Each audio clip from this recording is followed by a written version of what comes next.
네트워크는 컴퓨터 등 수많은 장비들로 이루어져 있고 이 장비들은 서로 데이터를 주고받을 수 있다. 일반적으로 데이터를 주고받을 때는 신뢰성이 있고 원활한 통신을 수행하기 위해 사전에 합의된 통신 구역인 프로토콜을 사용한다라고 했어요. 이게 프로토콜은 결국 이제 사전에 합의된 통신 규약이겠죠. 얘가 있어야지만 통신이 가능하니까. 프로토콜은 장비 간 데이터를 주고받는 과정에서 통신 방법에 대한 규약으로 네트워크가 성립하기 위한 가장 기본적인 요소 중에 하나야. 초기의 이제 프로토콜이죠. 초기의 프로토콜은 특정 업체가 자사의 장비들을 연결하기 위해서 만들었어. 근데 만약에 한 조직체 내에서 서로 다른 컴퓨터 시스템이 서로 다른 프로토콜을 사용하는 경우 프로토콜 간 통신이 이루어지기 어려웠기 때문에 각기 다른 프로토콜을 변환해주는 뭐가 필요해? 게이트웨이가 필요하게 된다라는 거야. 그러나라는 거지. 그러니까 초기에는 각기 다른 프로토콜을 가지고 있었단 말이야. 그래서 각기 다른 프로토콜을 연결하려면 두 개를 연결해주는 뭐가 필요해? 게이트웨이가 필요했지. 그래서 한번 해볼까요?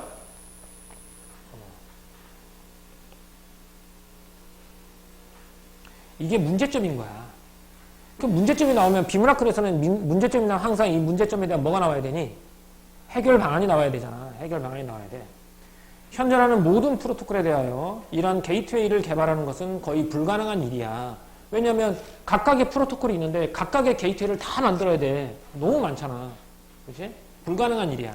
이에 따라 모든 컴퓨터 제작사 및 통신 장비 업체들 간 프로토콜의 호환성을 높이는 방안이 마련되는 거야.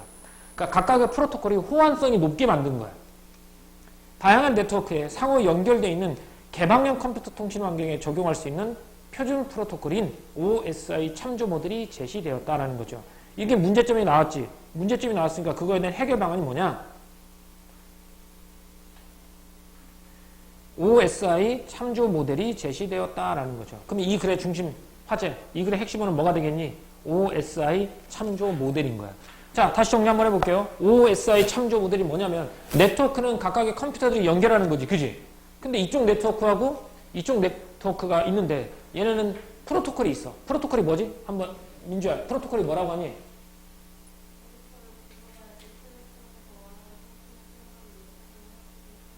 그렇지. 통신 규약이란 말이야. 근데 이 컴퓨터, 이 네트워크는 이 통신 규약이 있고 이 네트워크는 이 통신 규약이 있고. 근데 각각의 프로토콜이 있어. 근데 프로토콜을 연결해 주는 건 뭐지 그러면? 우리 뭐라고 부른다고? 게이트웨이지. 근데 네트워크가 겁나 많아. 그럼 그 각각에 연결하는 게이트웨이가 많아야 되지. 그러면 그 각각의 게이트웨이를 만드는 건 현실적으로 불가능하지? 그래서 호환성이 높은 프로토콜 규약을 만들어내는 거야. 그게 바로 뭐라는 거지? 이런 거지. 표준 프로토콜 모델인 거야. 그래서 얘가 OSI 참조 모델인 거지. 그러니까 표준 프로토콜을 만드는 거야. 네트워크를 좀 더 원활하게 하기 위해서. 그래서 이제 이 글에서 중심 화제는 OSI 참조 모델이 되는 거야. 그럼 이거에 대한 설명을 하겠죠? 자, 가봅시다. 그러면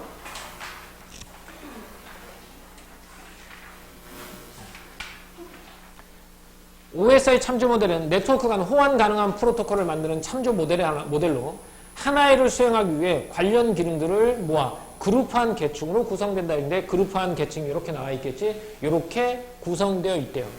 OSI 참조 모델에서 그림과 같이 네트워크 통신의 전 과정을 7개의 계층으로 나누고요. 각 계층마다 일정한 역할을 수행하도록 하여 하나의 네트워크 통신을 완성하도록 하고 있습니다.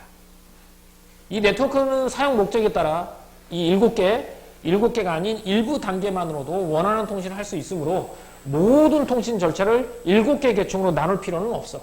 이건 말 그대로 참조 모델이야. 웬만하면 이러한 모델을 써주세요. 이건 기본으로 해주세요 라고 말하는 거지. 여기서 다 쓸 수도 있고 일부를 빼고 쓸 수도 있다는 거야. 그러니까 참조 모델이라는 말을 썼겠죠.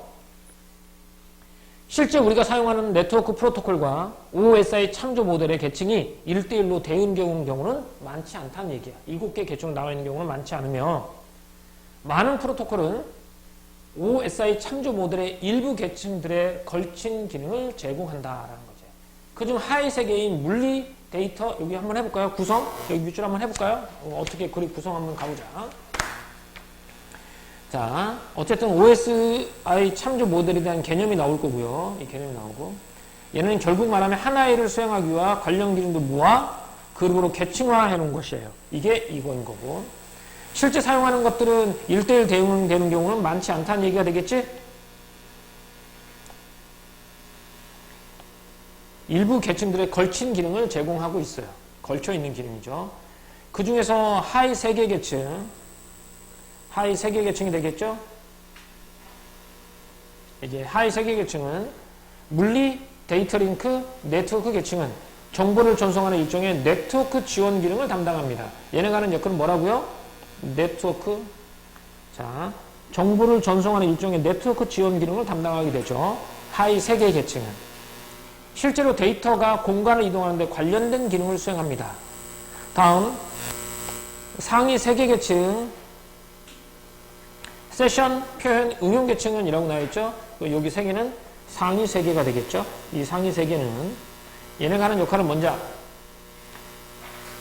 정보를 처리하여 사용자의 지원을 담당하며 라고 했죠. 누구나 하냐면 사용자를 지원하는 것이고요. 얘는 네트워크를 지원하는 거고 얘는 사용자를 지원하는 것이죠. 상위 계층은. 그 다음 중간 계층은 중간의 전송 계층은 상위 계층과 하위 계층을 뭐한다? 연결하는 기능을 담당한다라는 거죠. 이때 계층 4부터 계층 7까지는 상위 4개의 계층의 작업은 컴퓨터 4개에서 한다. 즉 계층 4부터 계층 7까지 상위 4계층은 작업은 컴퓨터 내부에서 수행한다라고 했어요. 이렇게 한번 해볼게요. 일단 여기도 하나 있겠죠? 이렇게 얘는 중간 계층이 되는 거예요. 3계층으로 나누는 거고 얘를 뭐라고 하고? 하위. 얘를 뭐라고 하고? 상위. 얘를 뭐라고 하고? 중간이라고 한다라고 되어 있어요. 그 다음에 상위 계층과 포함해서 여기서부터 중간 계층까지는 어디에서 처리한다고? 어디에서 처리해? 컴퓨터 내부에서 수행한다라고 나와 있지? 여기는 이제 컴퓨터 내부.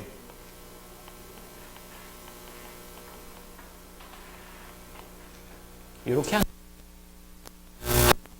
세계에서 하는 역할은 네트워크 지원이고요. 정보를 전송하는 네트워크 지원하고 있고 상위에서는 사용자를 지원하는 기능, 얘네는 사용자를 지원하죠. 얘네는 사용자 지원, 얘는 네트워크 지원. 얘는 두 개를 연결 이렇게 되어 있어요.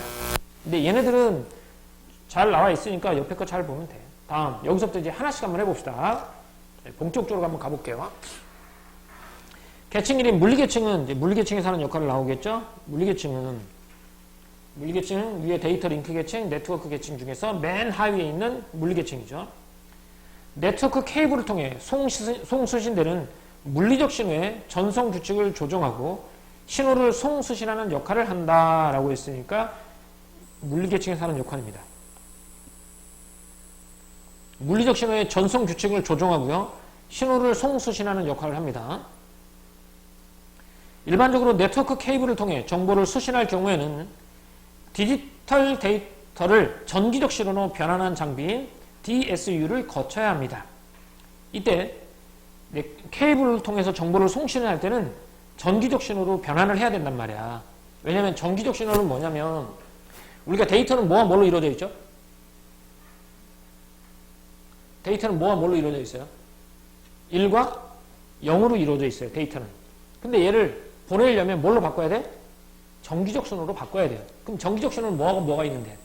음과 양이 있겠지. 그런 전기적 신호로 바꿔야 돼요. 네트워크 케이블을 통해서 정보를 보내고 받을 때는 디지털 데이터를 전기적 신호로 바꿔야 돼요. 디지털 데이터는 1, 0을 전기 신호, 양이든 플러스 마이너스로 바꿔야 된다는 거야. 이 장비인 DSU를 거쳐야 한다는 거야. 이거 봐. 케이블을 통해서 송수신되잖아. 그럼 얘를 거쳐야 돼. 이때 디지털 데이터를 전기적 신호로 변환하는 부호화 과정을 라인 코딩이라고 한다는 거지. 부호화 과정이야. 이게 라인 코딩인 거야. 그럼 라인 코딩은 뭐라는 거야? 뭐로 바꾸는 거니? 데이터를 전기적 신호로 변환하는 거지. 이게 라인 코딩이란 말이야. 이렇게. 이게 아마 문제도 있을 거야. 문제도 있고 이런 것들은 좀 알아두는 게 좋아. 아마 우리가 저번에 중간고사 때 어려운 문제를 변환했잖아. 그치? 어려운 문제 변환했을 때 문제에서 막 숫자 바꿔가지고 했잖아. 그 문제가 이런 것들에서 나올 가능성이 아주 높다는 거야. 여기서 선택지 바꿔서. 그러니까 여기 있는 내용들은 한번 좀 잘 해봅시다. 라인 코딩의 방식에는 여러 종류가 있는데 NRG 방식에서는 비트 값의 부호화를 위해 양의 전압과 음의 전압을 사용한다. NRG 방식에서는 비트 값 1은 양전압으로, 비트 값 음은 음전압으로 나타내는 방식인 NRG L 이 방식이 있고요. 비트 값 1은 전압의 변화로, 비트 값 0은 전압의 무변화를 나타내는 NRG M이 있고요. 비트 값 1은 전압의 무변화로, 비트 값 0은 전압의 변화를 나타내는 NRG S가 있다라는 거예요. 쉽게 말하면 요거 간단하게만 선생님이 설명해 줄게요. 자, 비트 값은 1과 0으로 이루어져 있다고 했죠? 봐요. 선생님 원래 비트 값 번호가 나옵니다. 10110이라고 되어 있어요. 이게 원래 데이터입니다. 데이터? 옛날 사람 같았다. 데이터. 자, 이게 있어요. 얘를 뭘 사용한대요? NRG L로 사용한대요. 그러면 1은 무슨 전압이죠? 플러스 전압. 여기는 마이너스 전압. 플러스 전압, 플러스 전압, 마이너스 전압. 이렇게 간다는 거야. 이게 뭐라고? L이에요. 그러면 M은 어떻게 되니? M은 어떻게 될까요? 자, 맨 처음에 플러스 전압 값이 오고 있어요. 여기서 오고 있어요. 그치? 플러스 전압 값이 오고 있어요. 자, 그럼 여기는 뭐가 될까요? 1이면 바뀐다, 안 바뀐다? 바뀌죠? 비트 값 1은 전압의 변화로, 비트 값 0은 전압의 무변화로 나타나니까 M은 바꿔야 되잖아. 뭐가 바뀌는 거니? 1이 바뀌는 거지. 바뀌어야 되면 여기 뭐가 되겠어? 그럼 바뀌어야 되니까. 마이너스가 돼야 되지. 자, 음전합니다. 그치? 0이에요. 0이는 바뀌어야 돼, 안 바뀌어야 돼? 무변하지. 그럼 여기는 또 마이너스가 되겠네, 이렇게. 1이니까 뭐 해야 돼? 바뀌어야 되지. 여기가 뭐가 되겠어? 플러스가 되겠죠? 1은 또 바뀌어야 되지. 뭐가 되겠어? 마이너스가 되겠고, 여기는 뭐가 된다? 마이너스가 되는 거야. 이렇게 되는 거야. 그러니까 처음에 들어오는 값이 뭐냐에 따라 달라지겠지. 이렇게. 들어온 값이 플러스 들어왔는데 1은 바뀌어야 되잖아. 마이너스 바뀌어야 되고. 0은 안 바뀌니까 그대로 0 갖고. 1은 바뀌어야 되니까 플러스로 바뀌었지. 그치? 다시 1이야. 플러스로 바뀌어야 되니까 마이너스가 됐지. 0이야. 바뀌면 안 돼. 마이너스가 됐겠지. 이렇게 되는 거지. 그럼 얘네를 다시 데이터 10으로 바꿀 수 있겠지. 바뀌었네? 뭐가 되겠니? 1. 안 바뀌었네? 0. 바뀌었네? 1. 바뀌었네? 1. 안 바뀌었네? 0. 다시 이렇게 갈 수도 있지? 이렇게. 그래서 이해됐지, 이거? 이해됐지, 다? 오케이. 그러면 M이 아니라 S로 가보자고. 똑같이 플러스 값이, 플러스 전압이 들어오고 있다고 해봅시다. 1은 무변하지. 그러니까 뭐가 되고? 플러스. 0은 바뀌었네? 0은 뭘로? 변화로 나타내지. 뭐가 돼? 마이너스. 1이네? 무변하지? 마이너스. 1이네? 무변하네? 마이너스. 0이네? 바뀌었네? 바뀌었으니까? 플러스. 이렇게 나타내는 거야. 가보자. 여기서부터 가볼게. 안 바뀌었지? 그럼 뭐야? 1. 바뀌었네? 0. 안 바뀌었네? 1. 안 바뀌었네? 바뀌었네? 원래대로 돌아오니? 이렇게 되는 거야. 이것과 관련된 문제는 반드시 풀어봐야 돼. 이것과 관련된 문제는 어디 있다고? 여기 2차 문제. 과학기술 여기 있지? 여기 있으니까 찾아서 이 문제와 관련된 거 풀어보도록 하세요. 이건 라인 코딩이죠. 여기서는 어느 단계에서? 물리계층 단계에서 물리적인 신호를 뭘로 바꾸는 거야? 정기적 신호로 바꾸는 거야. 데이터를 정기적 신호로 바꿔야지만 데이터를 송수신할 수 있잖아. 그래서 바꾸는 거를 뭐라고 불러? 라인 코딩이라고 하는 거고, 라인 코딩을 하는 장비가 DSU인 거야. 라인 코딩이죠. 그래서 얘네로 정기적 신호를 바꿔서 거기서 다시 변환하고 이런 게 되는 거죠. 됐죠? 오케이, 좋습니다. 다음 계층 2가 되겠죠. 계층 2는 무슨 링크? 데이터 링크 계층이 되겠죠. 이렇게.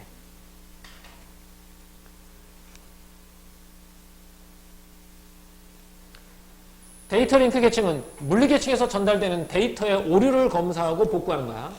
전달되는, 아까 물리적 계층에서 송수신했잖아. 이 데이터의 오류를 검사하고 복구하고, 또 시스템 간 전송 속도 차이에 의한 흐름을 제어하는 계층이다 라고 했으니까 밑줄 긋게요. 전달되는 데이터의 오류를 검사하고 복구하며 시스템 간 전송 속도 차이에 의한 흐름을 제어하는 계층이다 라고 나와 있어요.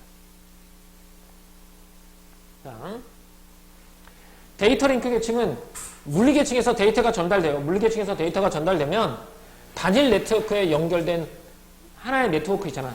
하나의 네트워크에 만약에 선생님 학원에도 컴퓨터가 여러 대가 있다면 그 메인이 있을 거잖아. 이 메인하고 이 학원을 묶어놓은 걸 하나의 네트워크라고 묶어요. 이 단일 네트워크야. 자, 다른 네트워크에서 우리 네트워크로 정보가 건네져 오면 단일 네트워크에 연결된, 우리 학원 네트워크에 연결된 모든 컴퓨터, 연결된 모든 장치의 데이터들을 프레임 단위로 묶어서 전송해요. 프레임 단위로 묶어서 데이터를 전송합니다.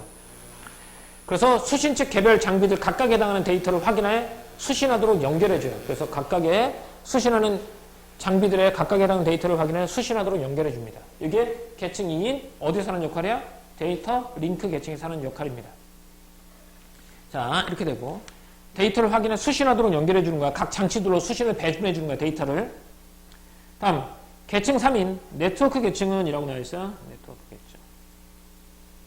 이거 번호를 한번 매겨줄까요?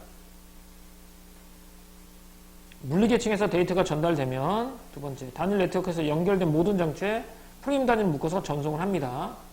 그렇게 한다면 수신측 개별 장비들 각각에 해당하는 데이터를 확인해 수신하도록 연결돼 준다. 이렇게 세 가지 과정이라고 해도 되겠죠. 혹시 이렇게 하면 또 기억하는데 좀 더 이해하는 데 좀 더 도움이 되니까 이렇게 했어. 다음 네트워크 계층입니다. 여러 독립적인 네트워크 간 데이터 전달에 관련된 계층으로 독립적인 네트워크 간 데이터 전달에 관련된 계층입니다.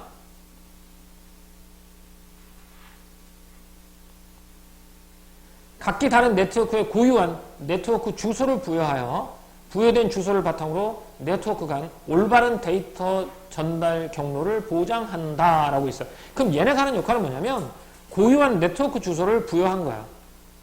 그리고 부여하고 나서 네트워크 간 올바른 데이터 전달 경로를 보장해 주는 거지. IP 주소. 이게 쉽게 말하면 IP 주소지, 우리한테.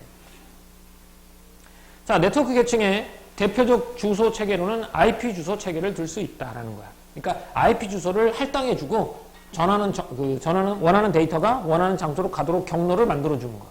이게 네트워크 계층이고요. 계층 4인 전송 계층은 하위 계층에서 신뢰성이 없는 연결 서비스가 지닌 미비점을 해소하기 역할을 수행한다라고 나와 있어요. 하위 계층에서 신뢰성 없이 없는 미비점 해소. 자, 하위 계층에서의 신뢰성이 없는 연결 서비스가 지닌 미비점을 해소하기 위한 역할이에요. 신뢰성이 없는 연결 서비스가 있나 봐요. 가령 예를 들어 볼게요. 네트워크 신호를 전송하는 케이블이 끊어지거나 잘못된 주소가 입력되어 데이터가 수신 측 장치에 올바르게 전달되지 못한 경우야. 이거는 이제 신뢰성 없는 연결 서비스야. 연결 서비스가 믿을만하지 못해. 제대로 연결이 안 된 거야. 그래서 케이블이 끊어지거나 아니면 주소가 잘못됐어. 그래서 장치에 올바르게 연결이 안 될 경우, 전달이 안 된 경우, 전송 계층은 재전송을 지시하거나, 얘가 하는 역할이야. 첫 번째, 재전송을 지시하거나, 두 번째, 상위 계층에 이 사항실을 통보하는 거야.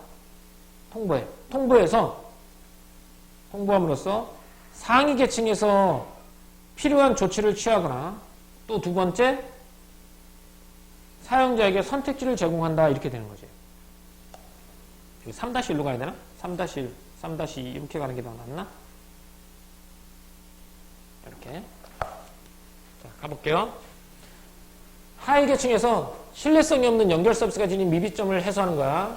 그래서 가령 케이블이 끊어지거나 잘못된 주소가 입력되어서 데이터가 수신 장치 측에 올바로 전달되지 않았어. 그럼 뭐 하냐? 첫 번째, 다시 전송하세요 라고 재전송을 지시하거나 아니면 상위 계층에 이 정보를 알려. 데이터가 지금 제대로 수신되지 않았어요 라고 말해. 그러면 상위 계층에서는 하는 역할이 뭐냐? 두 가지야. 첫 번째, 필요한 조치를 취해, 상위 계층에서. 두 번째, 사용자한테 선택지를 제공해. 다시 받으시겠습니까? 그럼 사용자 우리잖아. 클릭하게 만든다는 거지. 이렇게. 알아서 지가 어떤 조치를 취하거나 아니면 사용자에게 선택지를 제공하는 거야. 이건 상위 계층에서 하는 역할이 되겠죠? 이렇게.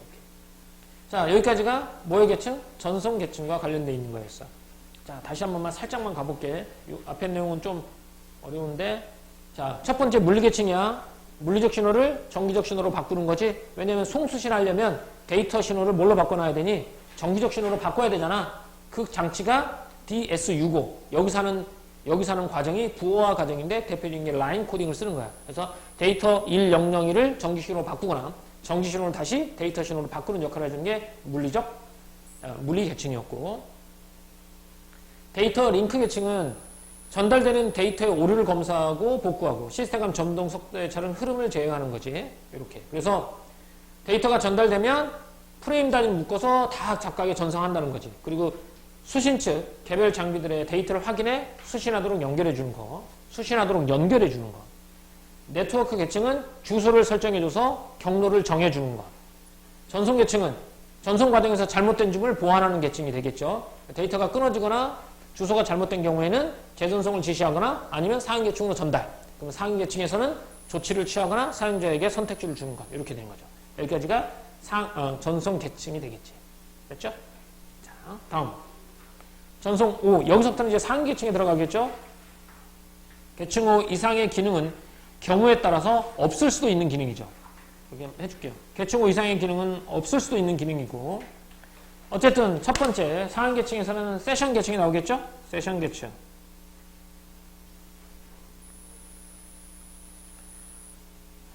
얘가 하는 역할은 뭐냐? 통신하는 시스템 사이에 상호작용을 설정해요. 상호작용을 설정하고 유지하며 데이터를 동기화한다라고 했어요. 무슨 말인지는 잘 모르지만 일단 밑줄. 자, 가령 예를 들어 설명하면 돼요. 한 시스템이 파일을 전송하는 경우 파일이 전송되는 중간에 확인 응답을 받아서 해당 위치에 특정 표지를 삽입하는 작업이에요. 표지라는 얘기는 부표를 만들어 놓는 거야.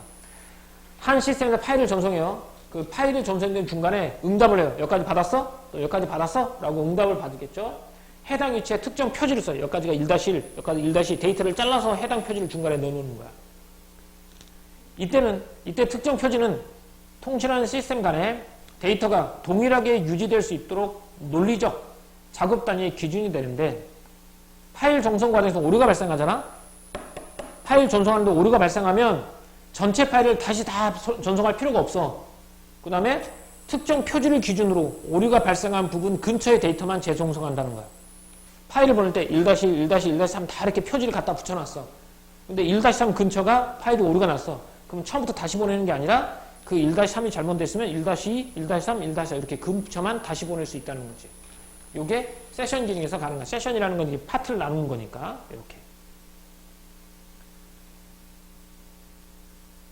어디냐? 그 다음에 표현 계층은 이라고 나와있죠? 표현 계층이라고 나와있고, 이게 6번째가 되겠죠? 데이터의 표현 방법이 다른 경우에 데이터를 공통의 형식으로 변환하여 일관된 방식으로 데이터를 이해할 수 있게 하는 압축, 암호화 등을 수행한다라고 했어요. 여기서는 표시 방법이 달라, 크기도 달라, 얘네들 다 동일하게 만드는 것. 이게 표현 계층이야. 얘를 이제 우편물에 비유해 보자. 저기서 데이터를 막 받았죠? 우편물을 받았다고 생각해 봅시다. 나라별 언어가 다른 경우가 있어요. 이쪽에서 데이터랑 이쪽에서 데이터랑 언어가 달라요. 그렇죠? 그리고 규격도 달라요. 그럴 수 있죠.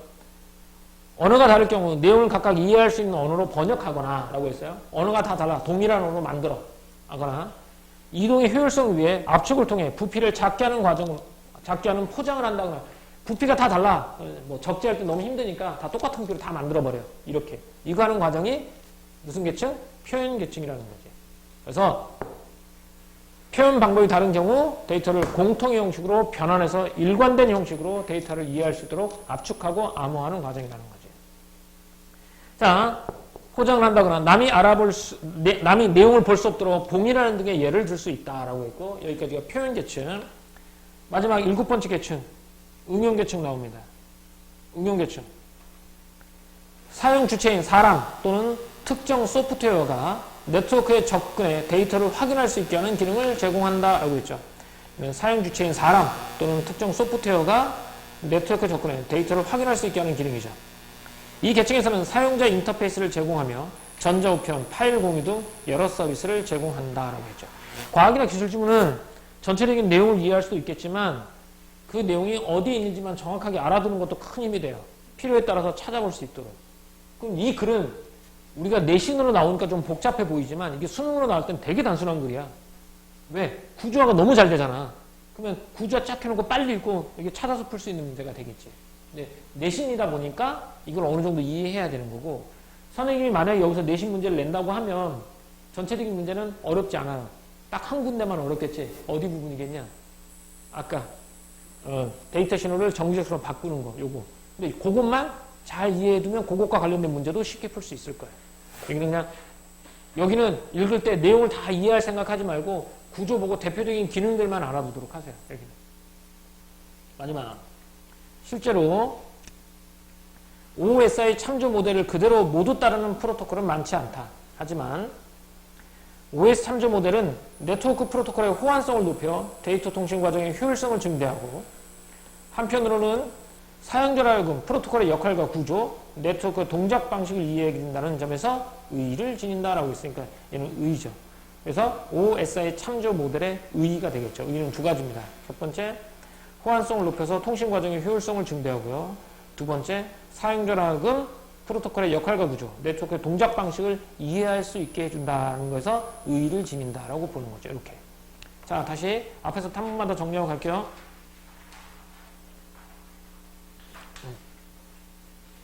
자, 프로토콜은 데이터를 주고받을 때 규약이 프로토콜이죠.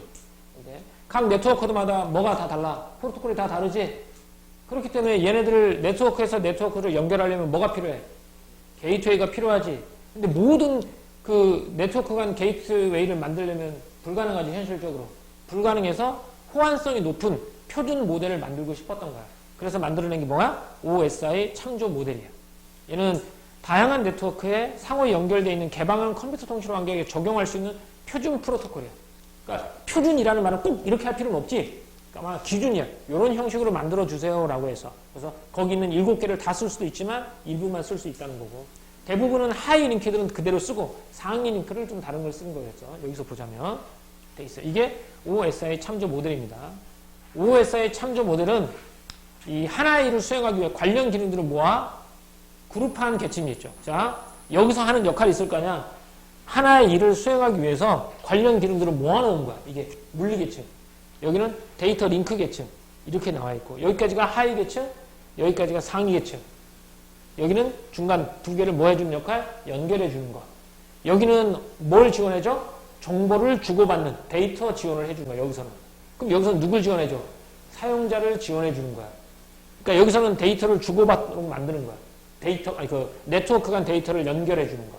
여기서는 그 정보를 가지고 사용자가 사용할 때 지원해 주는 역할을 하는 거지. 이렇게. 자, 그래서 얘 뭐 7개를 다 쓸 수 있고 7개를 안 쓸 수도 있다라고 했죠. 그래서 1대1로 대응하는 것은 아니고 많은 프로토콜은 OSI 참조 모델의 일부 계층들에 걸친 기능을 제공한다는 거. 하위 3개 계층은 정보를 전송하는 일종의 네트워크 지원, 상위 3개 계층은 사용자를 지원하는 거고, 중간 계층은 상위 계층과 하위 계층을 연결하는 거고, 이때 계층 4부터 계층 7까지 상위 4개의 영역은 컴퓨터 내부에서 수행한다는 거죠. 왜냐하면 나머지 건 전송과 관련돼 있었잖아. 근데 위에 있는 3개는 뭐와 관련된 거지? 사용자와 관련된 거지. 그래서 컴퓨터 내부에서 수행된다라고 나와 있고. 첫 번째가 물리 계층이야. 얘는 네트워크 케이블을 통해 송수신되는 물리적 신호의 전송 규칙을 조정하고 신호의 송수신을 하는 거지. 그래서 재조정한다는 건 결국은 데이터 데이터 1010 이걸 뭐라고 부르냐? 디지털 데이터. 데이터가 먼저 나오니까 헷갈리. 디지털 데이터를 전지적 신호로 바꾸는 거지? 이게 라인 코딩이라고 하는데, 라인 코딩하는 장비가 DSU인 거야. 자, 라인 코딩하는 방법에는 크게 몇 가지가 있다? 여러 종류가 있는데, 그 중에서 이제 NRG 하나만 찾아보자고. NRG에는 3가지가 있어. 그래서 1은 양전압, 0은 음전압으로 나타내거나, 아니면 값 1은 전압의 변화, 0은 무변화로 나타내거나, 반대로 값 1을 무변화로 나타내고 0을 변화로 나타내거나 이렇게 되는 거고. 이렇게 해서 예를 했죠? 여기까지가 물리계층이야. 데이터를 디지털 데이터를 정기적 신호로 바꿔주는 거. 이렇게 되는 거죠. 그 다음 데이터 링크 계층이겠죠? 얘는 이제 정보를 바꿔놨잖아. 했으면 이제 데이터를 보내야 되겠죠? 전달되는 데이터의 오류를 검사하고 복구하는 거. 그 다음에 시스템감, 전송 속도 차이에 의한 흐름을 제어하는 것이 되겠지. 그래서 데이터 링크 계층, 물리 계층에 데이터가 전달되잖아. 전달되면 단일 네트워크에 연결된 모든 장치에 데이터를 프레임 단위로 묶어서 전송하고 각 장치들이 수신했는지를 수신하도록 연결해 주는 거. 자, 그 다음에 네트워크 계층은 여러 독립적인 네트워크 간 데이터 전달에 관련된 계층이야. 그래서 고유한 IP 주소를 지정해서 원하는 주소로 가도록 해주는 거지. 그 다음에 전송 계층은 전송이 끝났어. 그러니까 데이터 주고받는 게 끝났어. 그러면 상위와 하위 연결해 주는 거잖아. 하위 계층에서 신뢰성이 없이 연결된 것들이 있지.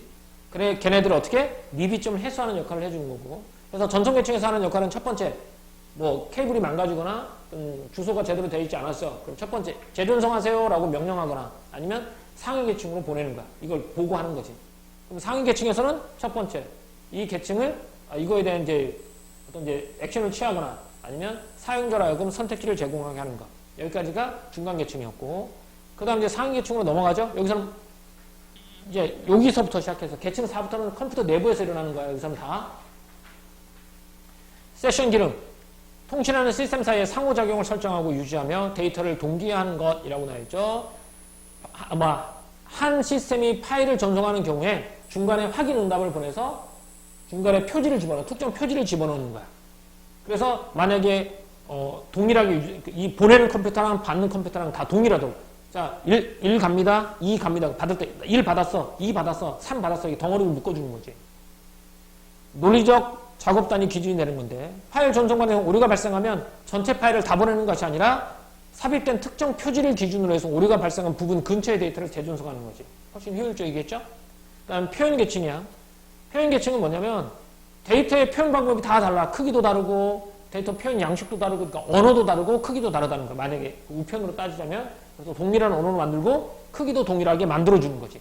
그리고 보완도 하는 거고. 여기까지가 표현 계층.